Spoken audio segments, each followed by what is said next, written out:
Shalom, puji nama Tuhan. Puji Tuhan, kita boleh berkumpul kembali di rumah Tuhan dengan kasih dan anugerah Tuhan di bulan yang baru dengan sukacita yang luar biasa. Saya undang kita balik berdiri, kita percaya dalam setiap musim kehidupan kita Tuhan tidak pernah tinggalkan. Tuhan selalu menjaga dan pelihara kita bulan demi bulan dan sampai saat yang mulia ini. Penyertaan Tuhan luar biasa dalam kehidupan kita. Haleluya. Biar kita tetap memuji dan muliakan nama.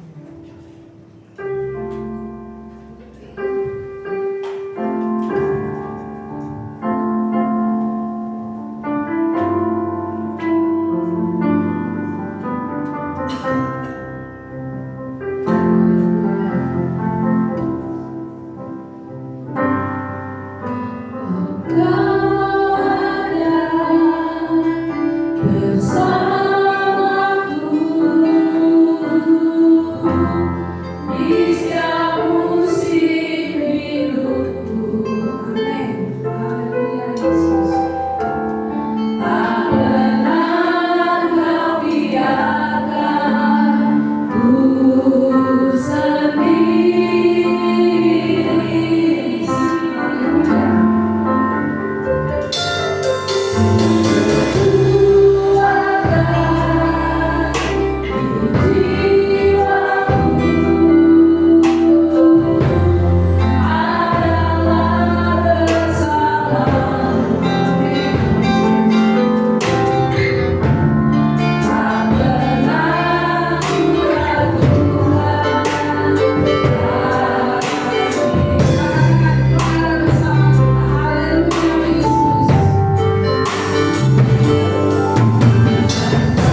setiap musim kehidupan kami.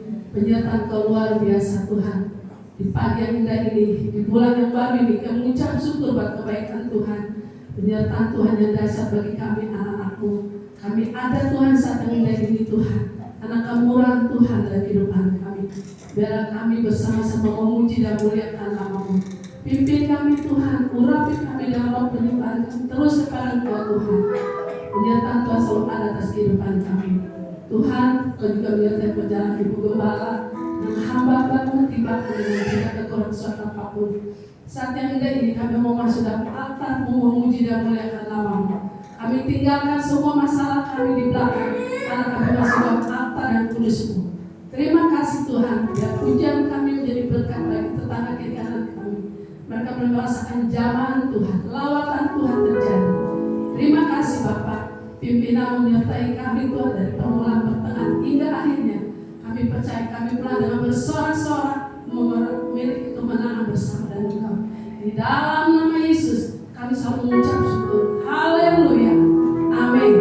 Tuhan, kita tak berdiri, kita tahu keadaan dunia semakin hari. Kalau kita TV mendengar berita sangat menakutkan. Tapi sebagai anak Tuhan kita percaya bahwa Tuhan selalu ada di dalam kehidupan kita. Kita percaya kita memuji nama Tuhan. Apapun terjadi kita ada bersama Tuhan Yesus. Haleluya. Kita bersorak-sorai. Biar bumi akan berlalu.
Haleluya.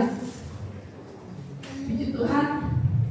Saya percaya kesaksian luar biasa. Sebab itu saya buka ruang kesaksian bagi Bapak Ibu, bagi pemuda remaja yang ada, menyaksikan kebaikan Tuhan.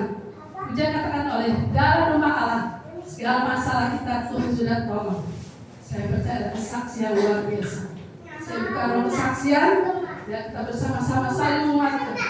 Karena pengharapan kita selalu ada di dalam Tuhan Yesus. Haleluya.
Menjadi tiang-tiang gereja menyaksikan Tuhan.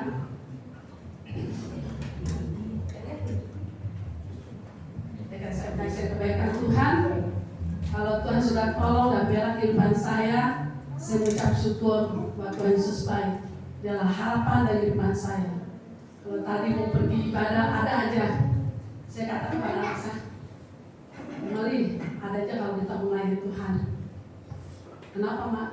Biasa, kayaknya darah naik lagi, tapi mau melawan karena mau punya Tuhan Yesus yang luar biasa. Proses kehidupan yang saya jalani begitu berat, tapi saya bilang Tuhan, mampukan saya untuk melewati apa yang saya terima, jangan saya mengeluh, jangan saya ucapan kata-kata yang menyinggung perasaan Tuhan, tapi kuatkan saya. Kemarin minggu sudah siap-siap ke gereja, darah tinggi saya tinggi sekali, sampai saya gelap tidak bisa. Untuk melihat itu gelap, ada terang. Saya bilang, Tuhan ampuni saya tidak gereja. Bukan karena kemauan saya, tapi penyakit yang saya alami. Tapi saya mengucap syukur yang Tuhan beri membuat saya lebih dekat kepada Tuhan. Ajar saya tak kuat Tuhan, mampukan saya.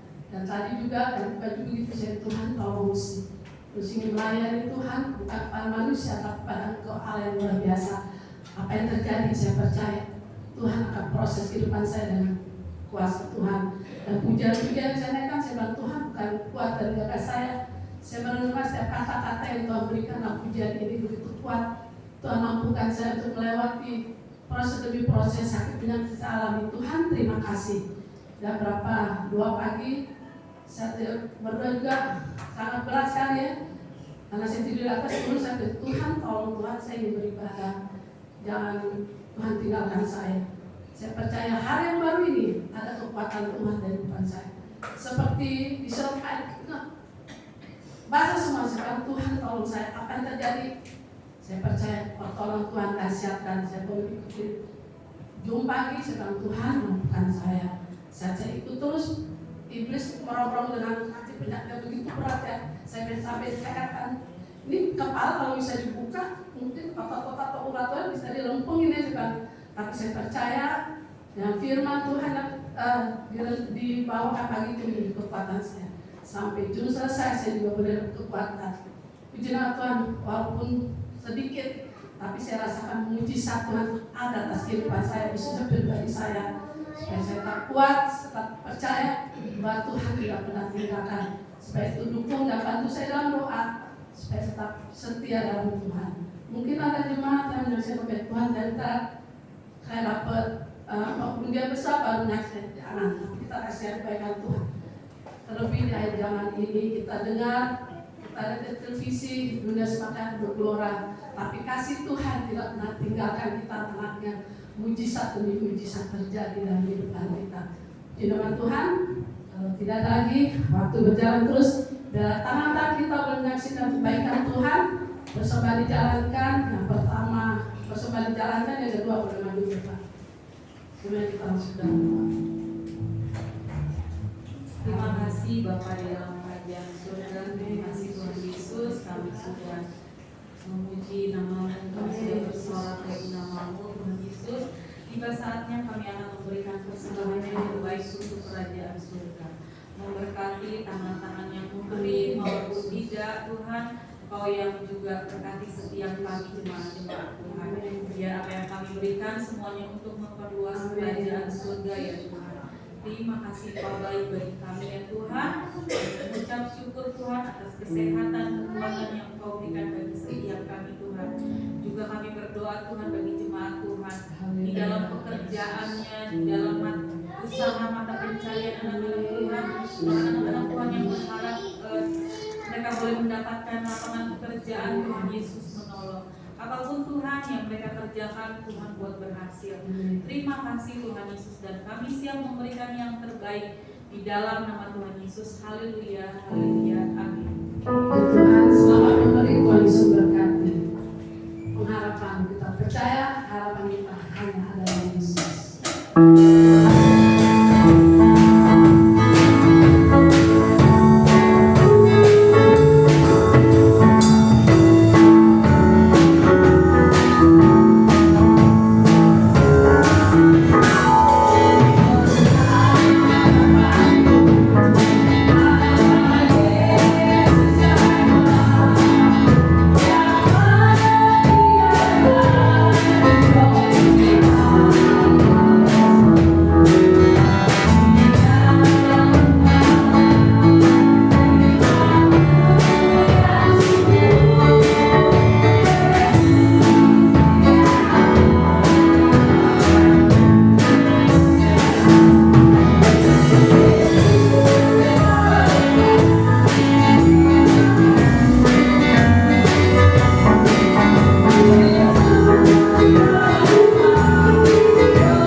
di Zoom jam 30. Dan hari Rabu jam 7 ada konser musik di gereja. Doa puasa untuk kaum wanita Jumat ibadah bakti yang sore di gereja dan ibu bergabung bersama. Dan ibadah pemuda remaja ada hari Sabtu jam 7 di gereja, tetap menopang hadirat ibadah pemuda remaja. Tuhan Yesus memberkati. Saja saya untuk kita bangkit berdiri, kita akan dengar firman Tuhan. Hamba yang Tuhan sudah siapkan, kita percaya ada taburan Tuhan yang menguatkan kita, yang memampukan kita untuk kita bisa melewati sepanjang minggu ini bersama Yesus. Kita percaya Dia perisai dalam kehidupan kita. Haleluya.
Terima kasih Tuhan, terima kasih Tuhan Yesus, karena kami boleh memuji Engkau, kami boleh menyembah Engkau Tuhan Yesus.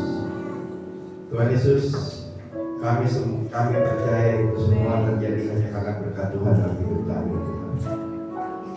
Bapak, kami sekarang akan mendengar firman-Mu yang kami percaya setiap firman yang kami dengar akan menjadi berita bagi kami, menjadi terang bagi jalan kami, menjadi kekuatan dalam hidup kami, membawa kesembuhan dalam penyakit kami. Karena firman Tuhan adalah firman yang ajaib, firman yang hidup, Tuhan Yesus.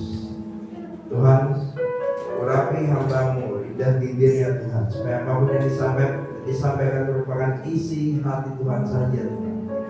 Berkati hidupnya, berkati apapun yang dia lakukan Tuhan. Kami percaya kami akan diberkati dalam firman Tuhan pada siang hari ini. Terima kasih Yesus. Haleluya. Amin.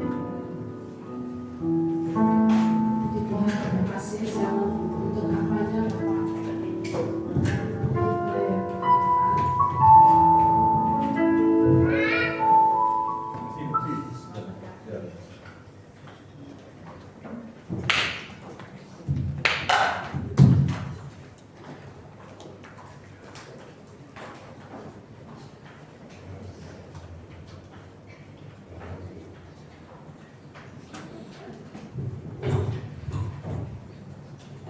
Salam, selamat siang. Iya, kita mengucap syukur, berterima kasih kepada Tuhan. Saat ini di tempat ini kembali Tuhan izinkan kita bisa berjumpa dan berkumpul bersama-sama dalam acara ibadah kita pada saat ini. Terima kasih Simon Toto buat Ibu Gembala kita sekali lagi yang memberi kesempatan lagi untuk bertugas menyampaikan firman Tuhan pada saat ini. Terima kasih juga bagi setiap rekan-rekan yang bertugas pada saat ini, apapun bidangnya, dan juga untuk jemaat Tuhan yang telah meluangkan waktunya untuk datang beribadah dalam acara ibadah kita pada saat ini.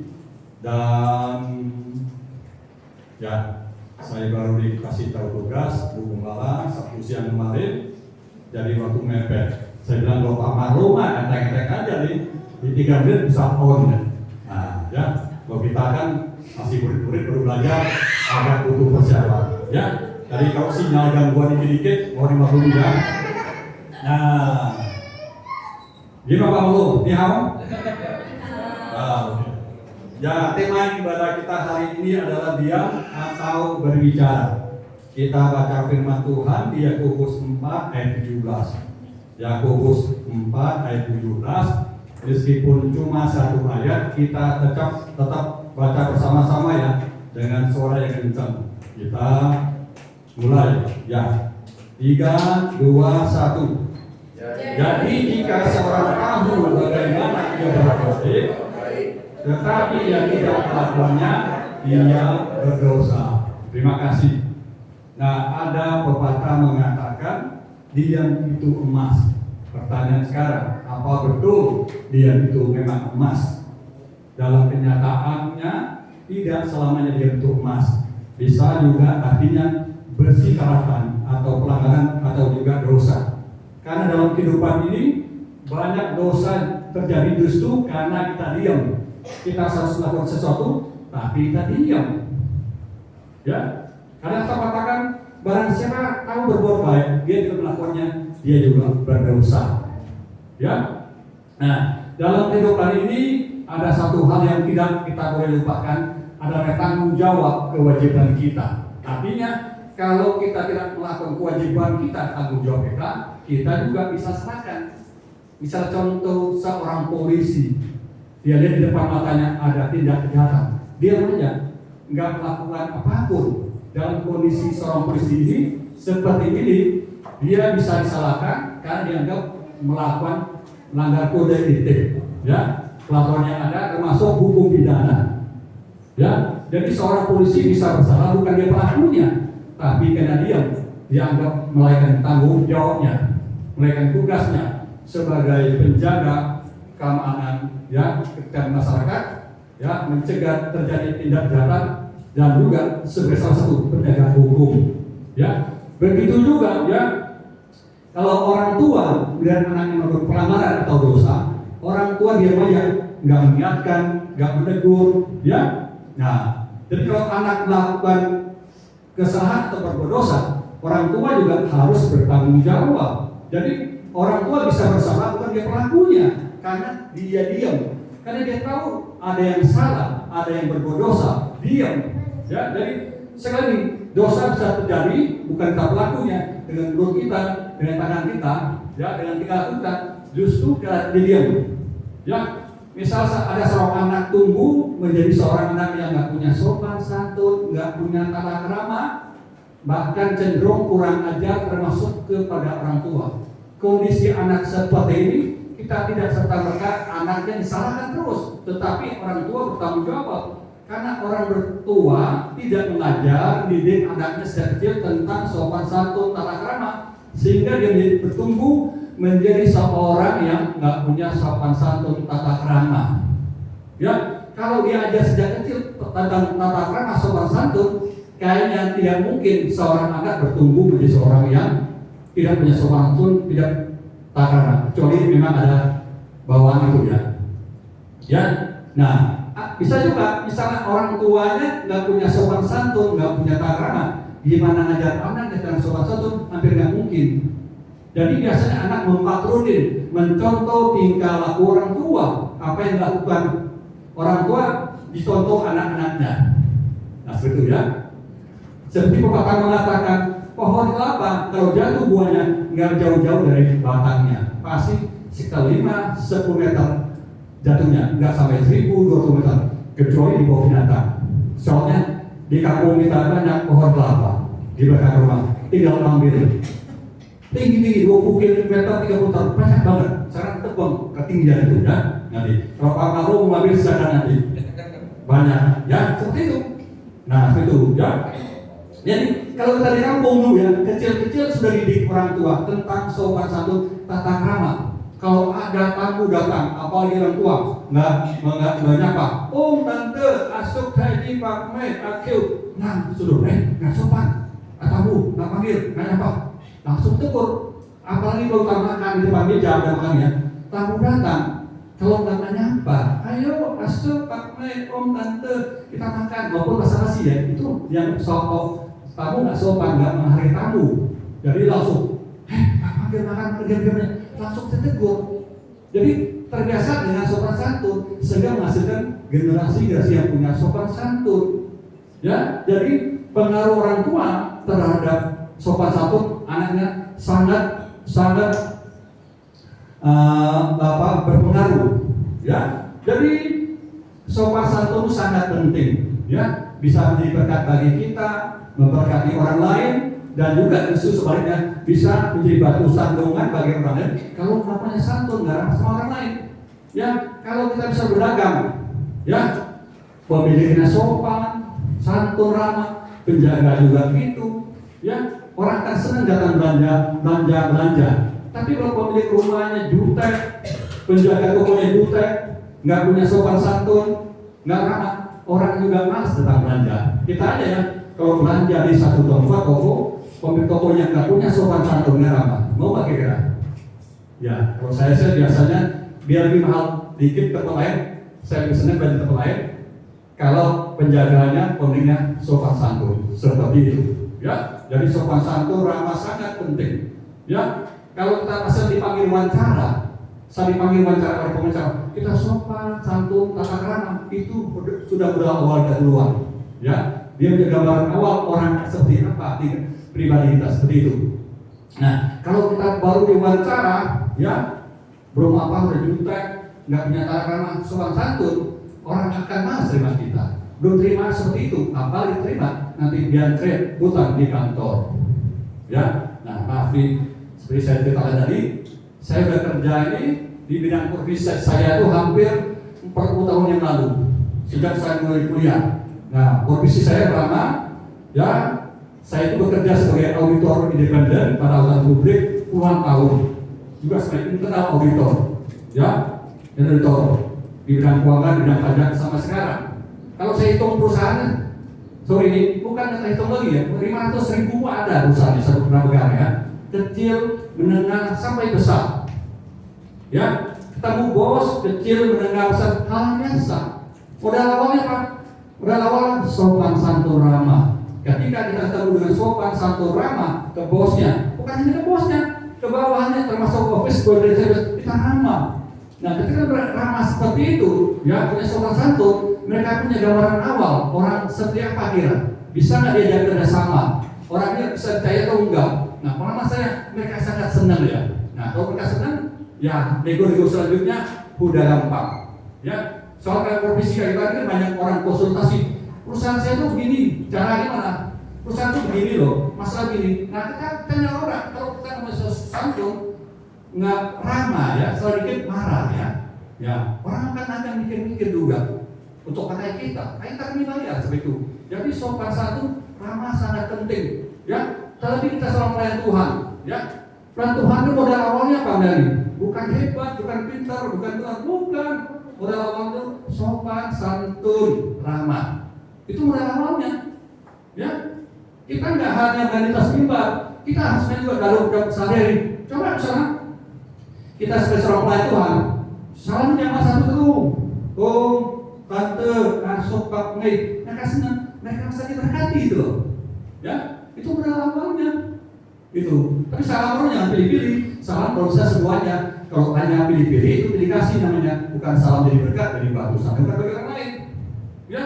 Nah, ketika saya pulang kampung, ya, tetangga sebelah rumah datang ke rumah saya. Biasa teman lama ngobrol. Kok, sorry kok ya. Engkau kan orang gereja belum masih tahu. Sorry apaan sih? Kita mau ngobrol sebentar. Kamu bilang sorry. Enggak kok. Tetangga kita sebelah itu tuh orang gereja kok ya, orang gereja ya. Nah, kamu tahu orang gereja gimana? Ya kok kalau minggu pagi, saya dia tentang alat musik kita kok 2 meter banyak kok. Kerja ini kok, kayak motor. Ya, katanya pelayanan kok di gereja. Katanya gereja itu kan hari minggu kan suka nyanyi kok di gereja. Itu ya, itu ya. Terus kalau di rumahnya dia sering nyanyi katanya. Saya lihat kok, haleluya, puji Tuhan, haleluya, praise the Lord, yang seperti kok, itu kok. Tapi kalau ada tapinya, kalau keluar rumah kok, ketemu kita, juta, nggak pernah apa kita, kayak buah muka gitu loh, ya nggak pernah kok, ya itu orang gereja kok ya, orang gereja ya. Saya bilang tidak, nggak ada juga, orang gereja sampai kok gitu dilakunya, mau bohong, bilang bukan, bohong juga dosanya. Jadi serba saya seperti itu ya. Nah, ada lagi kok, satu lagi kok jangan tersinggung ya. Saya nggak banding kok, maafin. Di belakang rumah kita, si Atong memang, tahu si Atong tahu. Dia kalau nyanyi tiap hari bukan haleluya puji Tuhan, haleluya puji Tuhan, bukan kok. Nyanyi Om Mitrofor, ya. Tapi kalau untuk keluar rumah kok 3 kilometer kok sudah nyapa. Tante, asuh, aci.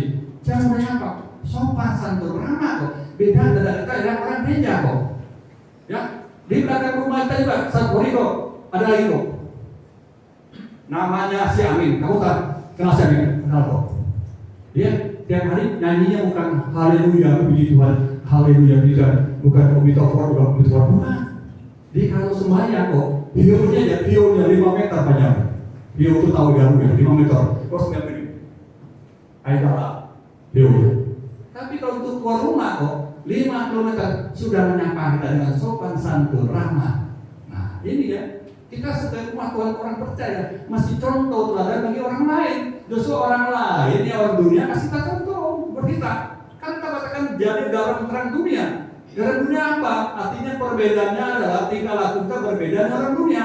Kalau orang dunia nggak punya sopan santun, nggak ramah, ya kita harus ramah santun orang tuh. Ya orang dunia kita harus lagi memberi, beda dengan mereka. Jadi kebalik, mereka mengajarkan kita tentang sopan santun, ramah, bukan kita belajar mereka. Nah, ketika kita punya sopan santun, ya orang bisa diberkati, nama Tuhan dan tinggi dan dimuliakan. Sebaliknya, kalau kita punya santun, nggak punya ramah, ya orang nggak merasa lagi batu santun bagi mereka itu justru nama Tuhan dan tinggi dan dimuliakan. Ya, kalau saya duduk di rumah, ya sambil rumah ada jogging track. Kalau ada orang, saya suka bahasa besi nyapa. Suatu saat ada satu keluarga datang, suami istri dan anak 2. Kok Ini kan muji ya, bukan muji dirinya. Engkau sopan ya, aduh, engkau sopan banget gitu. Dia merasa diberkati. Padahal cuma, halo, buangnya cuma itu doang. Tapi mereka juga bisa diberkati. Kalau rumah seribu nggak ada yang begini juga, ini cuma rumah yang begini, maunya apa manggil orang. Nah itu ya. Jadi maaf nih bukan sombongin, kita harus diberkat bagi orang meskipun dengan hal-hal kecil, apalagi seorang Tuhan. Modal awalnya dan sopan santun tata krama itu yang penting. Kemudian betul-betul alasan tanpa bicara, alasan diam. Diam tidak selama emas, bisa juga arti kesalahan atau dosa. Dosa bisa terjadi bukan takutnya justru karena kita diam. Atau mengatakan barang siapa atau berbuat baik tidak melakukannya, dia berdosa. Nah, ya dalam kitab Yehezkiel Tuhan tetapkan Yehezkiel sebagai penjaga bagi bangsa Israel. Tugasnya untuk memperingati, ya, mengingatkan bangsa Israel agar mau bertobat dari dosa-dosa mereka, terutama selama mereka dalam pembohongan di Babel. Jadi tugas utama Yehezkiel adalah menyampaikan pesan-pesan Tuhan, bukan pada hasilnya. Orang mau dengar mau enggak, mau percaya mau tidak, ya, mau bertobat atau mau enggak bertobat, bukan tanggung Yehezkiel, ya. Yehezkiel juga tidak bertanggung jawab untuk menyelamatkan banyak orang, enggak. Tugas utamanya menyampaikan pesan-pesan Tuhan. Tapi kalau bagi seorang penjaga yang tertidur alias tidak melakukan kewajibannya, dia akan juga dihukum seperti dikatakan dalam Yehezkiel 33 ayat 8. Yehezkiel 33 ayat 8 dikatakan, kalau aku berfirman kepada orang jahat, hai orang jahat, engkau pasti mati, dan engkau tidak berkata apa-apa untuk memperingatkan orang jahat itu supaya bertobat dari hidupnya. Orang jahat itu akan mati dalam kesalahannya, tetapi aku akan menuntut pertanggung jawab atas nyawa daripadamu. Maksud ayat ini, yang berdosa bukan pelaku kejahatan atau yang melakukan dosanya, tetapi yang sebagai penjaga yang tertidur, yang tidak melakukan kewajibannya akan juga ikut bertanggung jawab. Ya, nah, begitu juga ya. Alkitab mencatat, nah Imam Eli tegur keras oleh Tuhan. Kenapa Imam Eli sampai tegur keras oleh Tuhan? Karena Imam Eli ketika melihat anaknya berbuat dosa, pelanggaran demi pelanggaran, dosa demi dosa, dia beda aja, nggak mengingatkan, nggak menegur, nggak beritahu, pokoknya diam aja. Padahal Imam Eli seorang imam yang tahu firman Tuhan, hafal Alkitab. Tapi ketika anak berbuat dosa, diam aja, nggak melakukan apapun. Ya, sikap diam ini membuat Tuhan murka. Karena Tuhan menganggap Imam Eli lebih menghormati anaknya, keluarganya daripada Tuhan itu sendiri. Sehingga sikap diam Eli itu melahirkan sesuatu nubuat yang mengatakan Imam Eli dan keluarganya tidak akan umur panjang, tidak sampai kakek-kakek, dan mereka akan kehilangan dan mereka dibebaskan Allah. Seperti dikatakan dalam 1 Samuel 2 ayat 32 sampai 33 dikatakan, maka engkau akan memandang dengan mata bermusuhan kepada segala kebaikan yang akan kulakukan kepada Israel, dan dalam keluargamu takkan ada seorang kakek untuk selamanya. Tetapi seorang daripadamu yang tidak tunjukkan dari lingkungan mesbahku akan mempermakan rusak dan jiwamu merana. Segala tambahan keluargamu akan mati oleh pedang lawan. Ini yang akan menjadi tanda bagimu. Ini apa yang akan terjadi pada kedua anakmu itu, Hofni dan Finehas, pada hari yang sama keduanya akan mati. Jadi imam ini bukan dosa dengan dilakukan sendiri dengan mulutnya, dengan tangannya, dengan tingkah lakunya. Enggak, justru karena dia melihat anaknya berbuat dosa, pelanggaran terus berbuat dosa, dibiarin. Ya, mungkin Imam Eli ini termasuk orang tua sayang anak. Jadi nggak mau tegur anak, mau kasih anak, nanti anak tersinggung ngambek, protes lagi, kan? Nggak suka, ya udahlah, cari aman, diam aja. Sayang anak. Kalau orang tua seperti itu bukan sayang anak, menjerumuskan anak. Anak makin gila lagi berbuat dosa karena nggak tegur orang tuanya. Seperti orang tua mengambil ini anak-anak berbuat dosa. Padahal dia seorang imam yang tahu benar firman Tuhan, hafal firman Tuhan. kebenaran, tapi tidak melakukan tugasnya. Nah, itulah membuat Imam ditegur keras oleh Tuhan. Ya, nah, kamu kok kasih main mercon anak kamu? Nggak apa-apa kok. Nama juga anak-anak belajar main mercon kok. Anak kecil diajar main mercon, gimana caranya? Kalau kena matanya, kena tangannya kan bahaya ya. Kalau anak orang tua seperti ini, artinya bukan soal sayang anak. Orang tua yang membayarkan anak, nggak sayang anak. Kalau kita sayang anak ya, kalau anak kita benar, nggak sopan santun, ya, nggak punya takrama, ya, kurang ajar sama orang yang lain, ya, bosan harus ditegur, kasih tahu. Itu kewajibannya. Soal anak nggak mau nurut, itu di tanggung jawab kita. Tanggung jawab kita kasih tahu, menegur mereka. Nah, seperti itu, ya. Nah, kadang-kali kita milih dia, takut disalahkan, tidak suka orang tersinggung, ya. Lu siapa sih? Mantap itu, seorang itu, ya. Lu siapa? Lu yang benar, mau nganggur gua, mau kasih tahu saya. Nah, kita takut begitu. Jadi kita milih dia, cari aman. Nah, seperti itu. Padahal Tuhan kadang-kadang memakai kita untuk menegur, mengingatkan orang lain. Ya, dia kita sekali dibungkus dengan kata-kata orang ini. Udahlah, kok nggak usah ngurus kerjaan orang. Kita usaha asal masing-masing, urusan masing-masing. Jangan itu masing-masing. Biar Tuhan ditegur. Kata-katanya rohani, itu bukan rohani. Kata al-Hukum rohana. Ya, cari aman. Ya, cari aman. Maka Tuhan saat itu menggerakkan kita sebagai penjaga untuk mengingatkan atas kesalahan atau dosa-dosa orang lain. Ya, dosa itu memang diam itu memang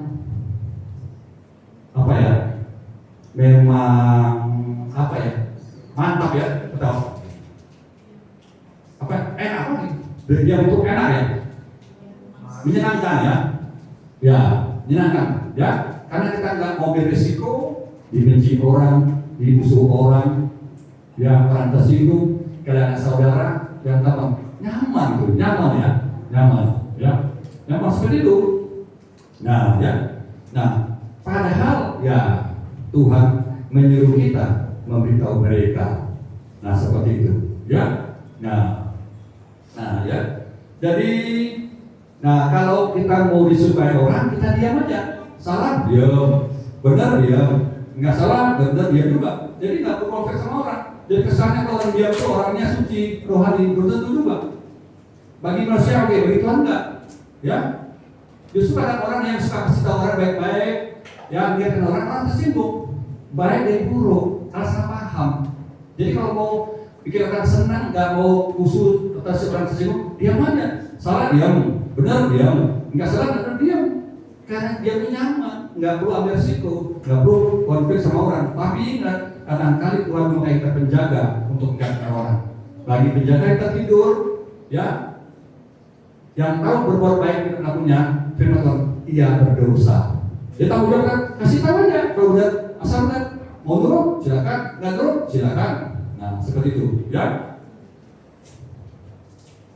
Nah, ya, begitu juga tugas kita menyampaikan firman di mimbar ini. Tugas kita hanya menyampaikan pesan-pesan Tuhan, firman Tuhan. Bagaimana? Jangan mau dengar, silakan. Enggak, silakan. Mau percaya, silakan. Percaya, silakan juga. Mau terima kasih, kami silakan.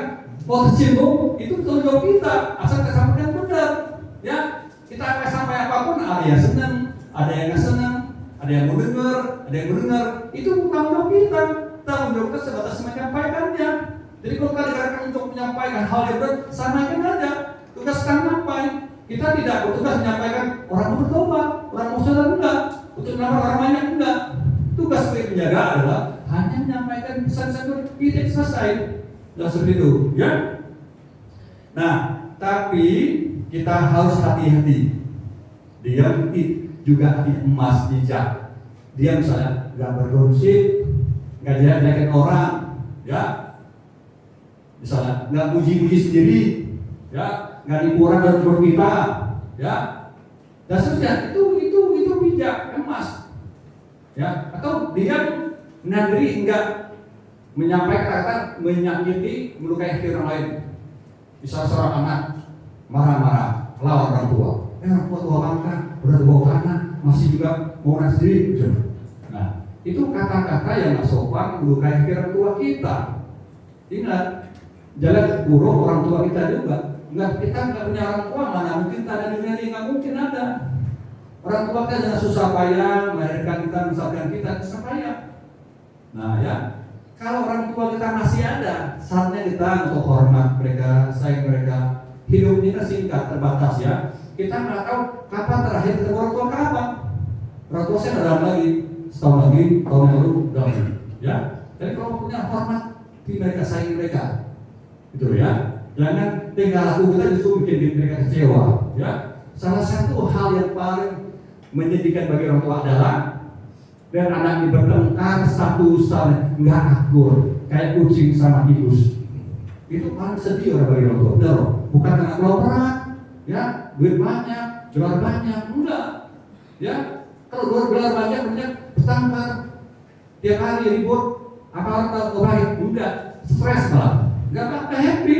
Jadi stres dari orang tua itu. Jadi orang stres bisa stres karena dari anak-anaknya. Kalau anaknya akur, ya, walaupun hidup pas-pasan, saling nolong, ya, saling menolong. Oh, happy orang tua, happy banget loh, tua.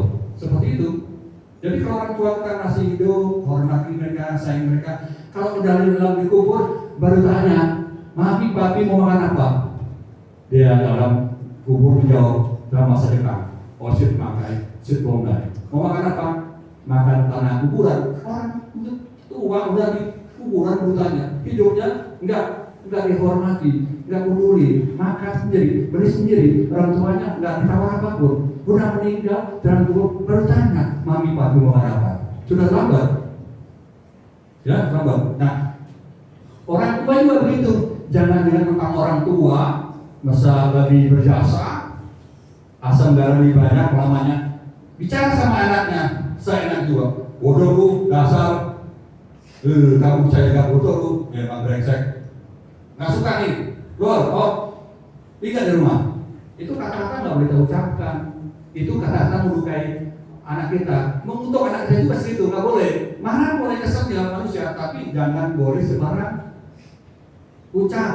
Alkitab mengatakan barang siapa kau berbuat baik tidak melakukannya, dia berdosa. Ya, kalau kita melakukan seperti ini, kita harus bertobat rasanya ini, bertobat. Ya, jangan melakukan lagi. Ya, keselamatan itu bukan selamat. Itu yang benar. Jadi orang Kristen, ya, sama harus dikerjakan. Ya, kalau udah tahu salah, jangan ulangi lagi, bertobat. Ya, kenapa orang-orang salah kita dipakai Tuhan terus? Karena dia salah. Bertobat. Tuhan ampun saya, Tuhan ampun. Rendah hati. Nah, ya, rendah hati. Nah, itu yang Tuhan mau seperti itu. Ya. Nah, ya, termasuk ya. Ya. Nah, ya.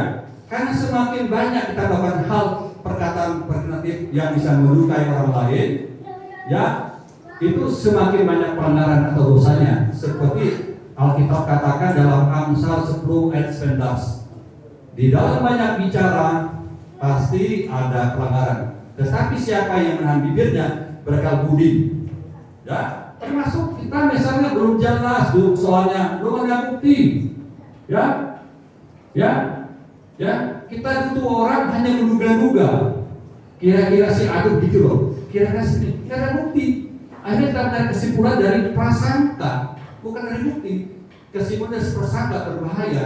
Kalau terbukti benar kita oke, mendingan dikit. Kalau salah, kasihan orang kita tuduh, itu lari ke fitnah. Maksudnya itu, Bapak tahu fitnah lebih kejam dari pembunuhan karena akibatnya sangat berat. Bagi orang di fitnah terluka, mau nggak kita fitnah orang salah? Nggak mau kan? Terluka, harga diri direndahkan, martabat direndahkan, namanya ini dihancurkan situ. Nah itu berat pengaruhnya. Jadi hati-hati dengan ucapan kita. Karena fitnah adalah suatu hal yang dibenci Tuhan. Karena itu termasuk dosa besar, termasuk dalam 10 perintah Allah. Seperti dia katakan dalam Keluaran 20:16. Keluaran 20:16. Jangan mengucapkan saksi dusta tentang sesamamu. Ini fitnah. Menuduh, memfitnah tanpa bukti. Ya. Jadi kita hati-hati. dosa atau mengapa dosa itu seperti binatang buas yang siap mengintai depan pintu, ya. Terus mengintai dengan sabar, menunggu sampai ada peluang kecil, dia masuk, menyerang. Jadi di dunia ini seringkali dosa terjadi bukan dosa-dosa besar, tapi dimulai dengan dosa-dosa kecil, terus dilakukan. Kalau tobat terus dilakukan, sehingga terjadi dosa besar. Ya, Daud pun begitu. Dia dosa perzinahan terus dosa besar. Daud nggak langsung berzina. Dan istri Rea ya, udah cantik nih, bahaya lagi nih. Kalau jadi istri mau juga mantap ya. Cuma kemudian itu akhirnya dia jatuh dosa besar. Karena dosa itu mengintip ya, itu enak jatuh kita. Tuh ya.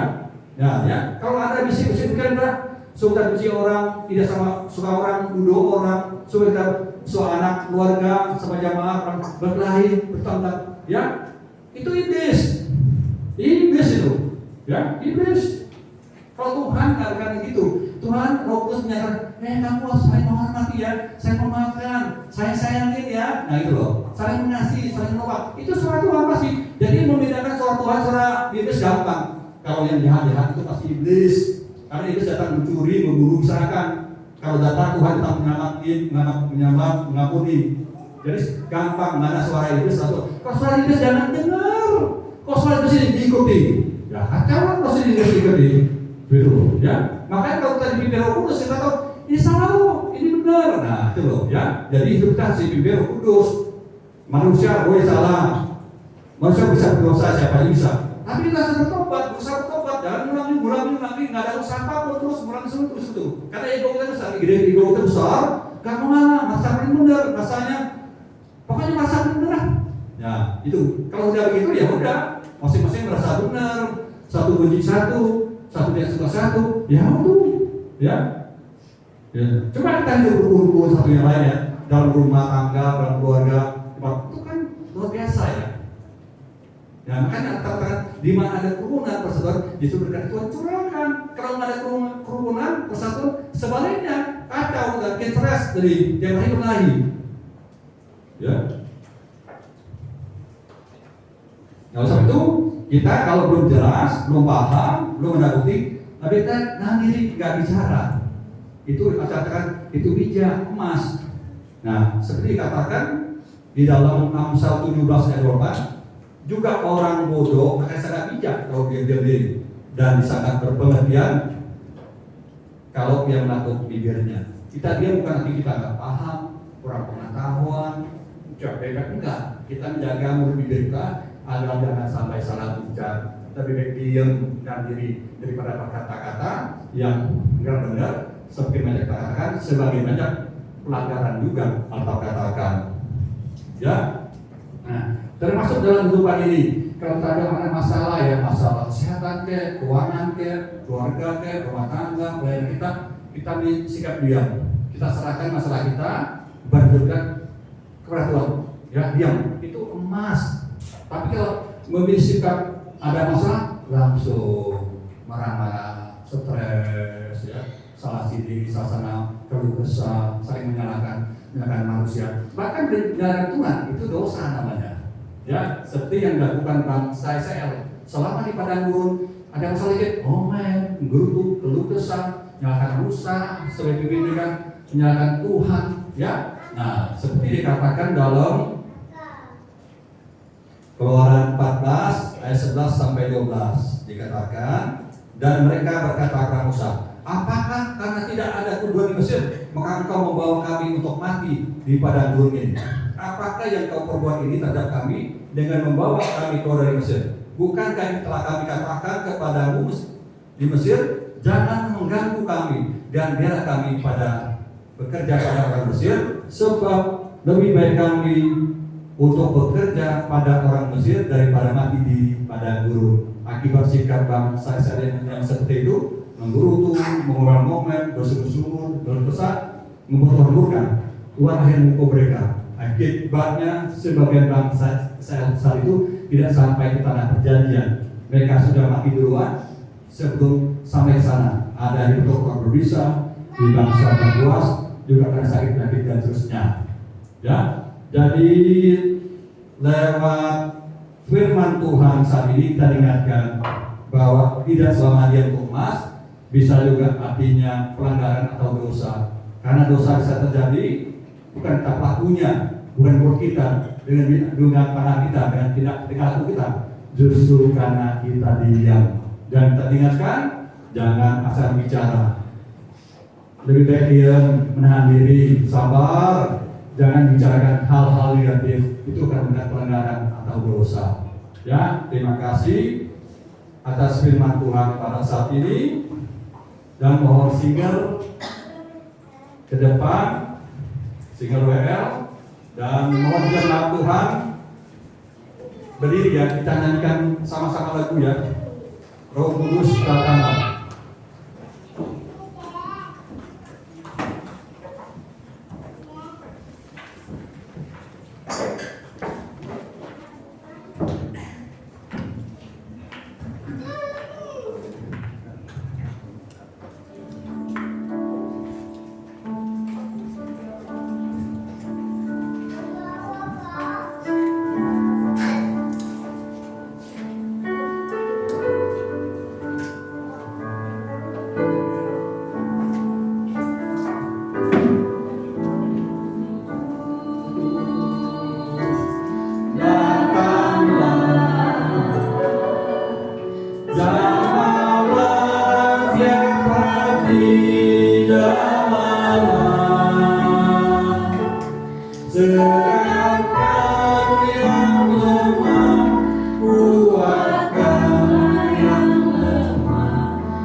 Tuhan, kami bersyukur atas firman-Mu yang telah sampaikan kepada kami saat ini.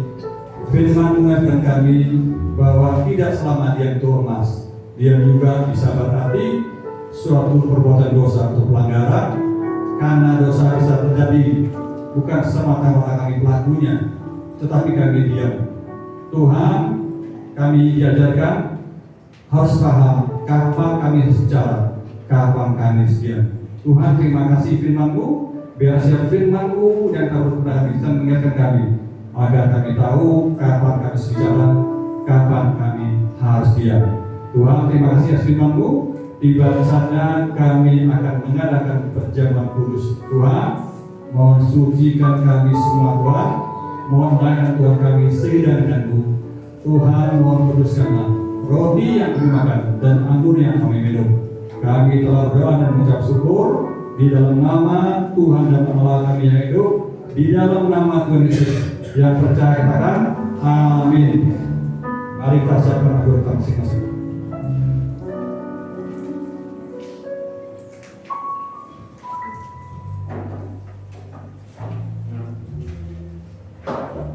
Saudara siap, kita angkat rotinya yang tinggi sebagai tanda kita menghormati tubuh Kristus yang telah diserahkan buat kita semua, dan kita baca firman Tuhan mengenai penetapan perjamuan kudus.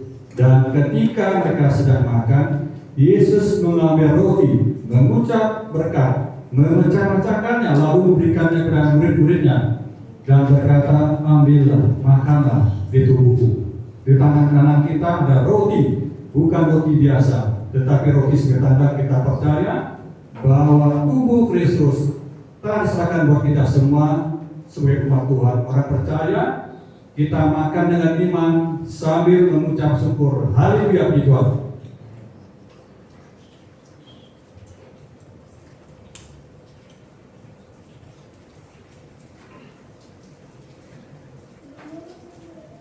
Sesudah itu yang bercawan mengucap syukur lalu memberikannya kepada mereka dan berkata, minumlah kamu semua dari cawan ini, sebab ini darahku, darah perjanjian ditumpahkan bagi banyak orang untuk pengampun dosa. Di tangan kanan kita adalah anggur, bukan anggur biasa, tetapi anggur sebagai tanda kita percaya bahwa darah Kristus ditumpahkan, dicurahkan untuk menyucikan dosa-dosa kita semua sebagai umat Tuhan. Kita minum dengan iman sambil mengucap syukur. Haleluya, puji Tuhan.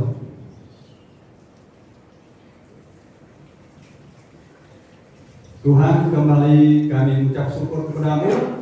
Kembali Tuhan berkati kami lewat perjamuan tubuh dan darah-Mu di siang hari yang indah ini. Dan kami yakin percaya Tuhan bahwa perjamuan ini bukan sekedar acara rutinitas belaka, tapi bukan wujud syukur kami yang paling dalam. Kami tidak lupa, kami terus mengingatkan betapa besar kasih Tuhan hidup kami, betapa penderitaan Tuhan yang begitu menderita di kayu salib.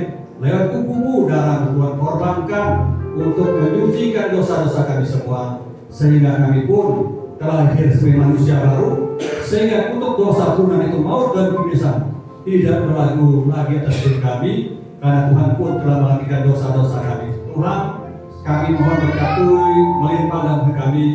Mohon berkati Tuhan setiap hamba-Mu yang sedang bertugas saat ini, apapun dan bidangnya, termasuk yang sedang tidak bertugas.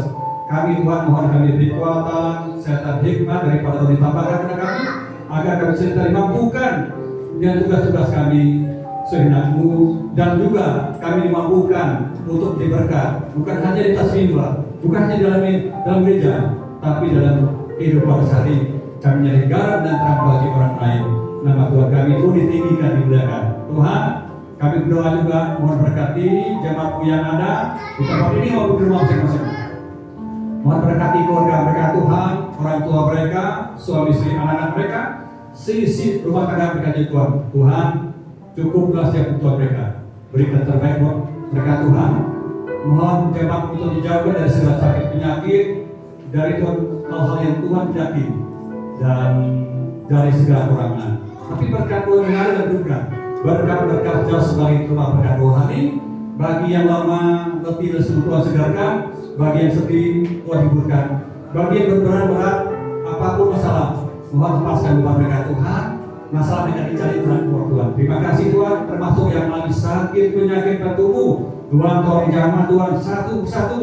Tubuh yang sakit boleh disembuhkan, tubuh yang lemah boleh dikuatkan. Terima kasih Tuhan. Kami juga berdoa untuk Ibu Gembala kami, orang tua kami, mana mampu diberi kesehatan, kekuatan, ketenangan, kedamaian, kebahagiaan, semangat baru, dan urapan Tuhan setiap hambamu sudah dipakai, dimampukan untuk dan tugas-tugasnya memimpin domba-domba menjadi berkat bagi semua. Dimanapun hambamu berada, malaikat Tuhan pasukan kami menjaga lindungi hambamu. Tuhan dijauhkan segala jahat, menjauh hambamu dari kuasa-kuasa gelap, roh-roh jahat, roh-roh yang menyebabkan sakit penyakit kepada tubuh, tidak nyaman, tidak tenang, dan kami tolak, dipatahkan, kami hancurkan di dalam nama Yesus. Kor di tubuh hambamu, kor dari tubuh hambamu dengan roh dari Allah, dari Tuhan, roh tak sukacita dan masyarakat hambamu, juga seperti keluarga hambamu, anak cucu, mantu dan keluarga lain. Mohon berkat juga Tuhan acara ibadah kami saat ini, juga diberkati Tuhan sidang yang di tempat ini semakin hari semakin diberkati Tuhan. Terima kasih Tuhan. Dan tiba saatnya kami akhiri, kami tutup acara ibadah kami saat ini.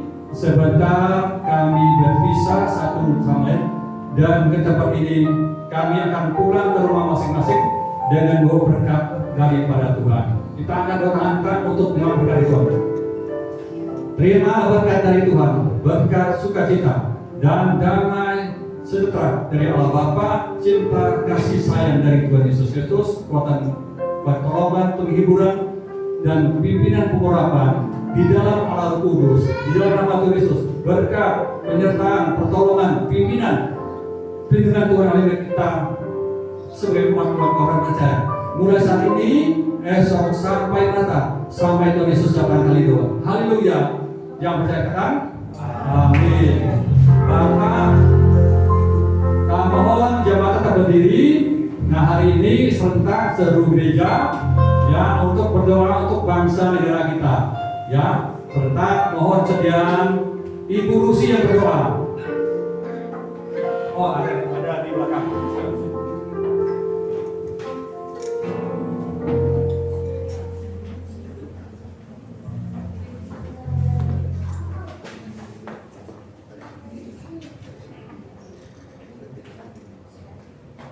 Tuhan, kita mau satu hati untuk bangsa ini, bangsa Indonesia, bangsa yang kita cintai.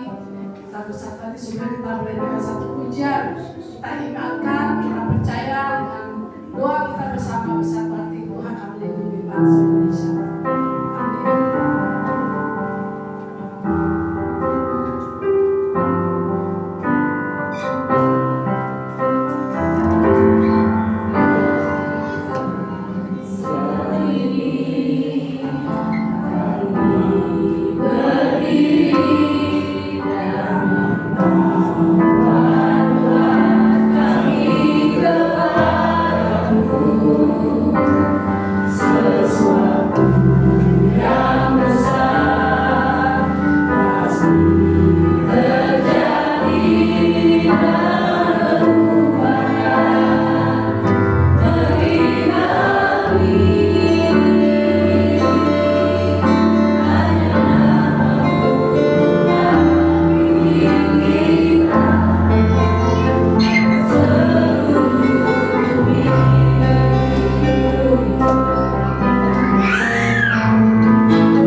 Tutup bungkus bangsa ini dengan kuasa darah-Mu. Biar rencana dan kehendak menjadi untuk bangsa Indonesia Tuhan. Bangsa Indonesia boleh dimenangkan untuk kemuliaan nama Tuhan. Tuhan sertai menjaga dan memberkati seluruh bangsa Indonesia Tuhan. Mulai dari Bapak Presiden dan wakil kami Tuhan, kami serahkan ke dalam tangan-Mu. Hikmat dan terus di atas kehidupan kedua bapa bangsa kami. Lawan Tuhan, lawatan dan jamahan Tuhan menyertai Tuhan. Pelihara kami anak-anak yang ada di tengah-tengah bangsa Indonesia. Biar kita bersatu hati untuk kemakmuran bangsa Indonesia ini. Biar rencana dan kehendak Tuhan terjadi Tuhan. Terima kasih. Kami percaya Tuhan, Roh Kudus-Mu menjaga melawati bangsa Indonesia. Biar jauhkan dari perpecahan, jauhkan dari hal-hal yang tidak kami kehendaki ya Roh Kudus. Terima kasih Bapak, terima kasih Roh Kudus. Kami bersatu hati, kami serahkan bangsa Indonesia ke dalam tangan-Mu. Perlindungan Tuhan senantiasa ada untuk bangsa Indonesia. Terima kasih Roh Kudus, sehingga kami anak Tuhan menjadi terang, menjadi berkat dimanapun kami berada, dimanapun kami berdiri. Biar nama Tuhan dimuliakan. Jaga dan lindungi bangsa Indonesia ini Tuhan. Terima kasih Bapak, terima kasih Roh Kudus. Kami selalu bersyukur buat kemenangan yang diberikan bangsa Indonesia. Kami percaya di dalam nama Tuhan Yesus terlindungkan menyertai Tuhan melawati menjamah Indonesia. Di dalam nama Yesus kami serahkan bangsa Indonesia di dalam tangan-Mu. Haleluya, amin. Tuhan.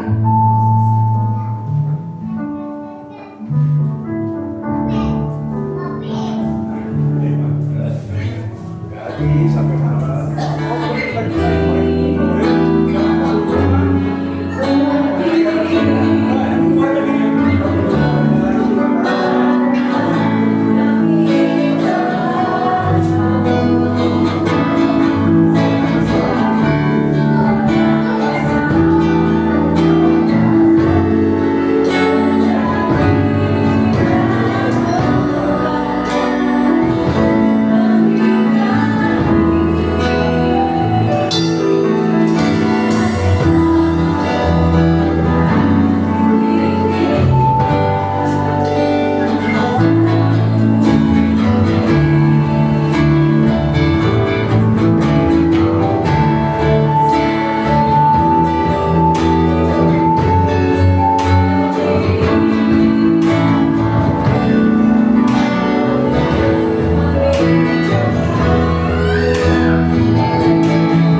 kasih.